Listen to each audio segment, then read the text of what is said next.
नहमदुहु व नुसल्ली व नुसल्लिमु अला रसूलिहिल करीम। अम्मा बाद फ़ौज़ु बिल्लाहि मिनश शैतानिर रजीम। बिस्मिल्लाहिर रहमानिर रहीम। अनिल अरबाद इब्न सारिया क़ाला क़ाम रसूलुल्लाह सल्लल्लाहु अलैहि वसल्लम फ़क़ाल यहसबु अहदुकुम मुत्तकिन अला अरीकतिहि यज़ुन्नु अन्नल्लाह लम युहर्रिम शैअन इल्ला मा फ़ी हाज़ल क़ुरआन अला व इन्नी वल्लाहि क़द अमरतु व वअदतु व नहैतु अन अशिया इन्नहा लिमिस्लिल क़ुरआन औ अक्सरा व इन्नल्लाह लम युहिल लकुम अन तदखुलू बुयूत अहलिल किताब इल्ला बिइज़निहि वला ग़र्ब निसाइहिम वला अकला सिमारिहिम इज़ाअतुहुकुमुल्लज़ी अलैहिम। रवाहु अबू दाऊद। हज़रत अरबाद बिन सारिया रज़ियल्लाहु ताला अन्हु से रिवायत है। अरबाद भी है या इरबाद बिन सारिया या अरबाज बिन सारिया, ये सहाबी हैं। इनके वालिद हज़रत सारिया जो अबू नजीह से मशहूर थे, कुन्नियत थी। हज़रत अरबाद बिन सारिया या असहाब सुफ़ा में हैं।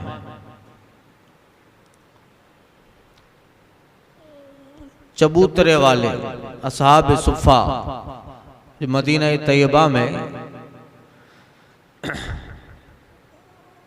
एक चबूतरा था, एक जगह बनी थी, वहाँ कुछ सहाबा बैठे रहते थे या जिनका खुद का कोई मकान नहीं था, मुहाजिर थे, और वहीं बैठकर कुरान उतरता, हदीसें हुजूर इरशाद फरमाते, तो कुरान और हदीस के ताल्लुक़ से चर्चा विचारणा करते, मसाइल निकालते और बहस व मुबाहसा करते, डिस्कस करते थे असहाब सुफ़ा। तो उनमें हज़रत अब्बास, हज़रत अबू हुरैरा और कई एक सहाबा जिनका नाम असहाब सुफ़ा में है, हज़रत ज़ैद वगैरह, उनमें हज़रत अरबाद बिन सारिया बहुत ज़्यादा खौफ इलाही और खशियत रब्बानी रखते थे। फिर सरकार सल्लल्लाहु अलैहि वसल्लम की वफ़ात के बाद ये भी मुल्क शाम चले गए और हिजरी 75 में मुल्क शाम ही में उन्हें वफ़ात पाई। और जितना टाइम हज़रत अरबाद सरकार के साथ रहे, उनमें से 31 रिवायतें हज़रत अरबाद से रिवायत हैं। शाम का इलाका हुम्स है, जहाँ हज़रत खालिद इब्न वलीद का मज़ार है। हुम्स में हज़रत अरबाज बिन सारिया का मज़ार है। या तो ये लफ्ज़ अरबाज है या इरबाज, दोनों कह सकते हैं। उनसे रिवायत फरमाते हैं, रसूल पाक सल्लल्लाहु अलैहि वसल्लम हमारे दरमियान खड़े हुए, क़याम फरमाया और हुजूर ने इरशाद फरमाया कि तुम में से कोई छप्पड़ पर तकिया लगाकर ये गुमान कर सकता है कि अल्लाह ताला ने बजुज़ उन चीज़ों के कोई चीज़ हराम न की जो इस कुरान में है। कल के दर्स हदीस में मैंने बताया, ये रद्द है अहले कुरान का। एक ऐसा फ़िरका भी आने वाला है जो सिर्फ कुरान पढ़ेगा, कुरान के तर्जमे पर उन चीज़ों को हराम और हलाल मानेगा जो कुरान की ज़ाहिरी आयात से हैं, और हदीस का मुतलकन इनकार करेगा। तो हुजूर फरमाते हैं, आगाह रहो कि तुम में कोई आदमी ये गुमान कर सकता है, यानी इंसानों में एक आदमी ऐसा आएगा जो गुमान कर सकता है अपने जो है छप्पड़ खट पर यानी मुसहरी पर टेक लगाकर ये कहेगा कि बजुज अल्लाह ताला ने उन चीजों के कोई चीज हराम न की जो इस कुरान में है। आका फरमाते खबरदार हो जाओ, बेशक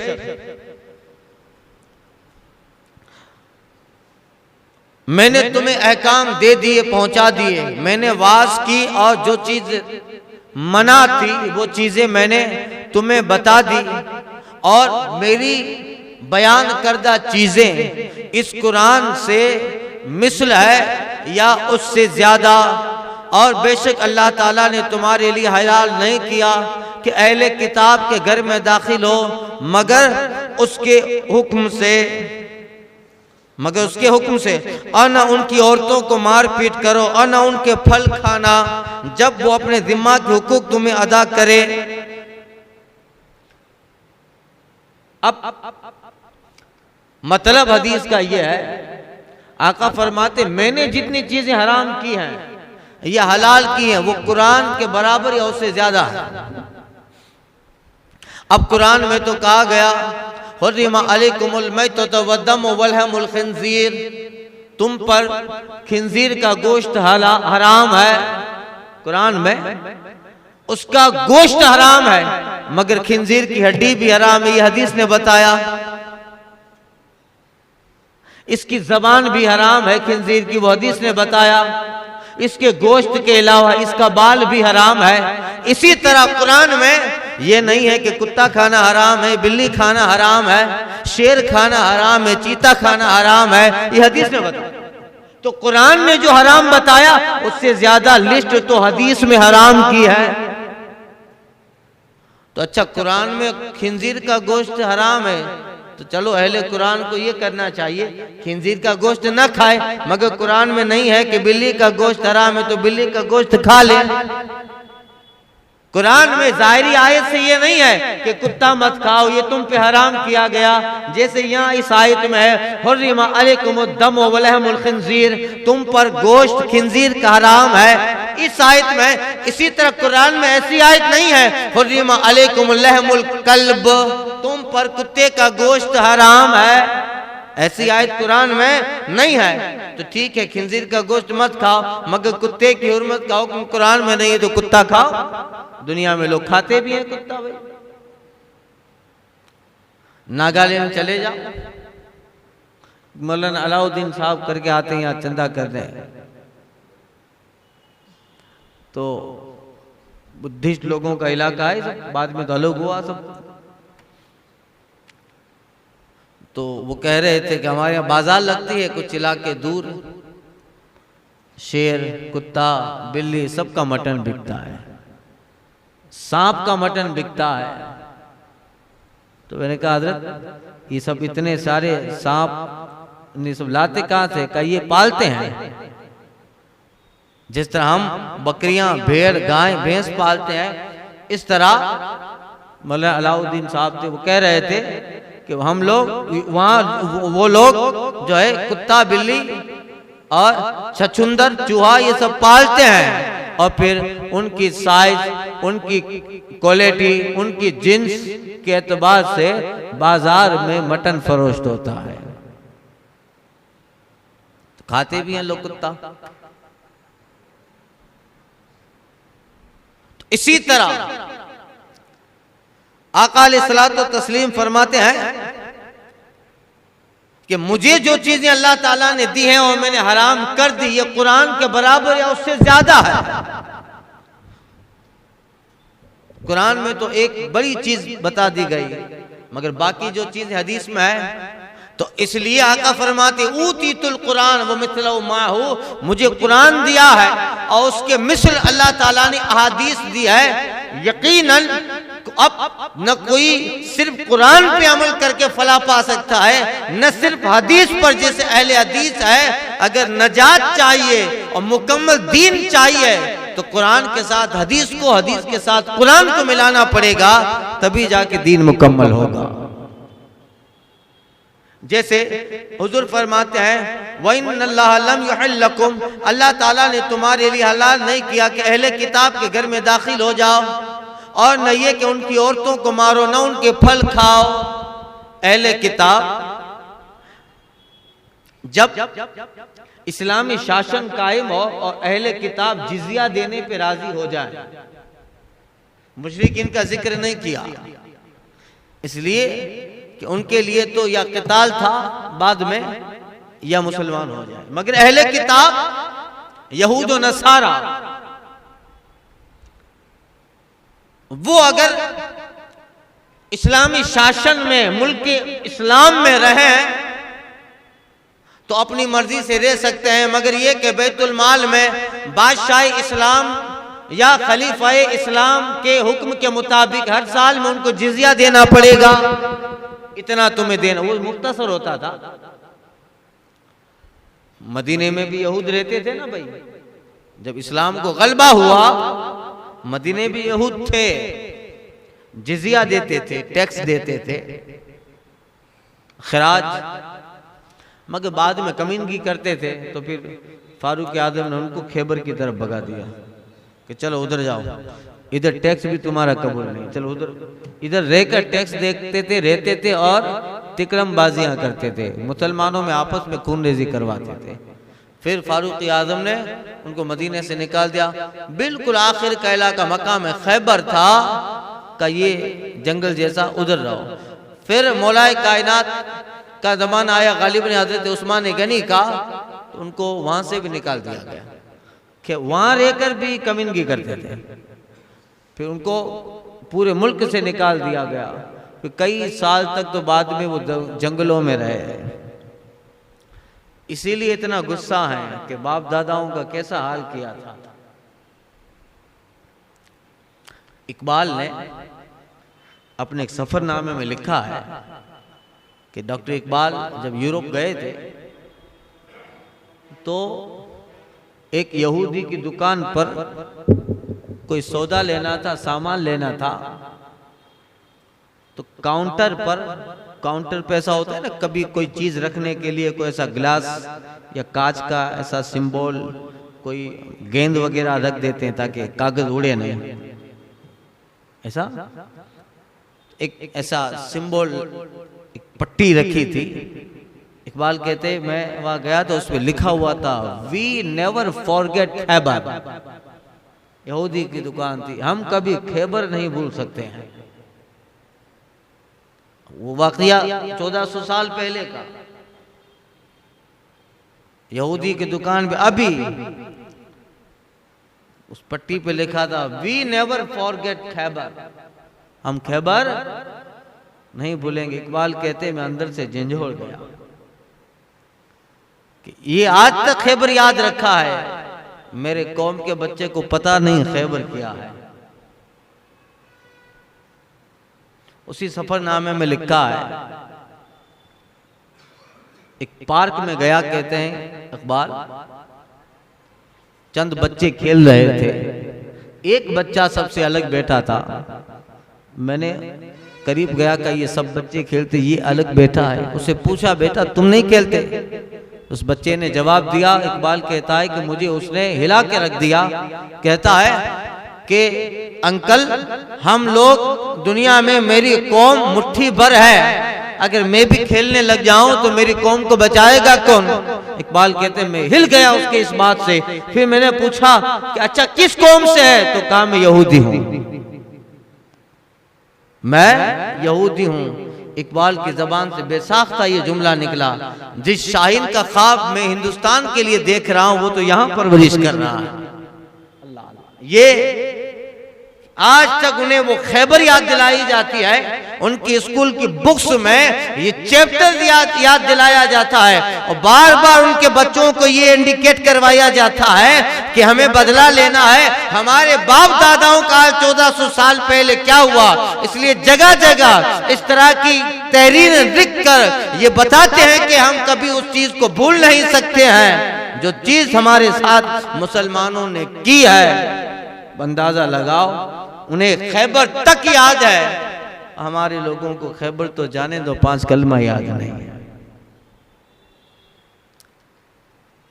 तो ये सारी चीजें खैर। तो अहले किताब यहूद और नसारा, अहले किताब इसलिए कि वो किताब मानते हैं, यहूदी तौरात मानते हैं, ईसाई बाइबल इंजिल मानते हैं, इसलिए उनको अहले किताब कहा जाता है। और अगर अहले किताब सही हो मुकम्मल तौर पर, अपने दीन के सारे कानून जो अल्लाह ने तौरात इंजिल में उतारे उस एतबार पे मुकम्मल अगर खरा उतरता हो, और हजरत उज़ैर को खुदा का बेटा ना कहता हो, या हजरत ईसा को ईसाई अल्लाह का बेटा ना कहता हो, और अहले किताब उस माना में हो जो उस जमाने में अंबिया ने दावत और तबलीग की थी, तो उन अहले किताब का ज़बीहा भी हमारे यहाँ हलाल। मगर आज जो अहले किताब है वो सब काफिर है। इसलिए कि आज के अहले किताब ने, ईसाइयों ने हजरत ईसा को खुदा का बेटा कह दिया, यहूदियों ने हजरत उज़ैर को खुदा का बेटा कह दिया, तो फिर इस्लाम बचा, ईमान बचा ही नहीं, काफिर हो गए, मुर्तद हो गए। तो अहले किताब अगर इस्लामी शासन में रहे तो वो जिजिया देंगे। क्या देंगे? जिजिया। उनसे जिजिया वसूल करो, यानी हमारी जमीन में रहने का। अरे भाई आप भाव टैक्स देते हो कि नहीं? मकान टैक्स होता है कि नहीं हमारा? वेरा पहुंचाती है, वेरा आता है, ये क्या है? इस जमीन पे रहने का, जमीन आपने खरीदी है, मकान आपने बनाया है, मगर फिर भी जो है आपको हुकूमत को कुछ ना कुछ देना पड़ता है। क्यों? इसलिए कि आप बड़े मकान आपने बनाए, जमीन आपने खरीदी, मगर जिस मुल्क में रह रहे हैं इस मुल्क के बैतुल माल में आपको देना। समझ गए आप? समझ गए ना?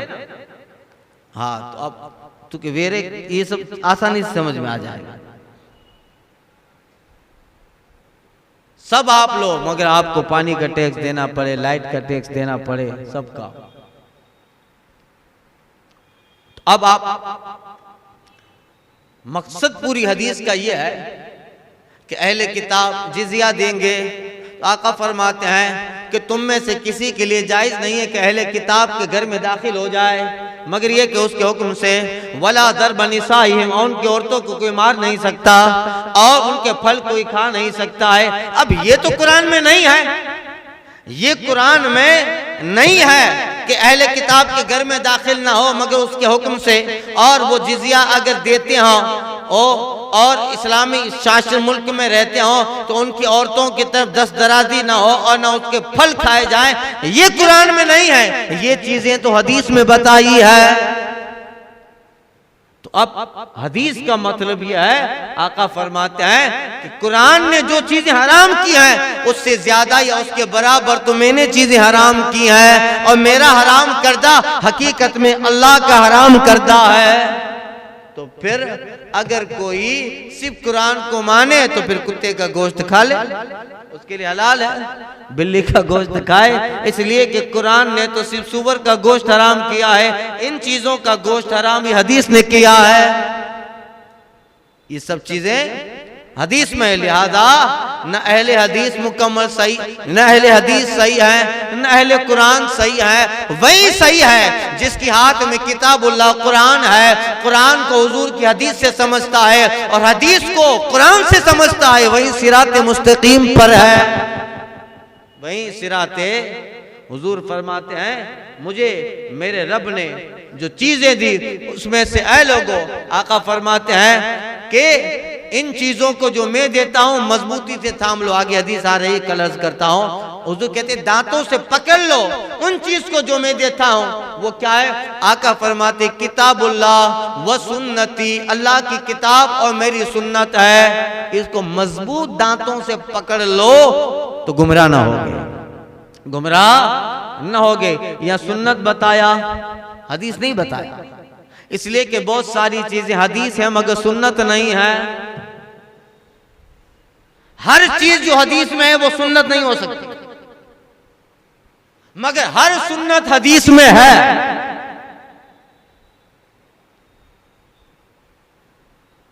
बाब शुरू हुआ था तो मैंने बताया हर हदीस सुन्नत नहीं है, सरकार सल्लल्लाहु अलैहि वसल्लम जो फरमाए, हुजूर ने जो इरशाद, हुजूर ने जो किया वो हदीस है, मगर हर हुजूर की हुई चीज उम्मत के लिए हदीस नहीं है। सरकार सल्लल्लाहु अलैहि वसल्लम की जो खुसूसियात हैं, खुसूसियात वो हदीस है मगर सुन्नत नहीं है। अगर सुन्नत हो तो अमल करना पड़ेगा। सरकार सल्लल्लाहु अलैहि वसल्लम के लिए जायज था एक साथ 4 से ज्यादा अजवाज रखें, 4 से ज्यादा एक साथ, मगर उम्मत के लिए कितना है? एक साथ 4, एक साथ 4। इसी तरह सरकार सल्लल्लाहु अलैहि वसल्लम की बेशुमार खुसूसियात हैं जो सिर्फ हुजूर के लिए खास है, उम्मत के लिए वो नहीं है। उम्मत के लिए वो, कई एक मिसालें मैंने बाप के शुरू में दी थी। लिहाजा हर हदीस पे अमल नहीं है, मगर हुजूर सल्लल्लाहु अलैहि वसल्लम की हर सुन्नत पे अमल है, हर सुन्नत पर अमल है। मौलाए कायनात से कहा था जब तक फातिमा तुम्हारे निकाह में, दूसरा निकाह जायज नहीं है। शरीयत तो यह है कि आदमी एक वक्त में 4 निकाह कर सकता है, मगर अली के लिए यह हदीस है और सिर्फ अली के लिए, उम्मत के लिए नहीं। जब तक फातिमा निकाह में है, अली के लिए दूसरा निकाह जायज नहीं। इसी तरह सरकार सल्लल्लाहु अलैहि वसल्लम की बेशुमार फजाइल और हुजूर के बेशुमार खुसूसियात हैं जो हदीस तो है मगर सुन्नत नहीं है। लिहाजा हुजूर अलैहिस्सलातु तस्लीम ने यहाँ फरमाया, अलैकुम बिल कुरान व सुन्नती, तुम पर कुरान और मेरी सुन्नत जरूरी है। जो सरकार का तरीका है आम उम्मत के लिए, उसी पे अमल। उसकी एक हदीस आगे आ रही, इंशाअल्लाह आइंदा के दर्स में अर्ज करता हूँ। अल फातिहा।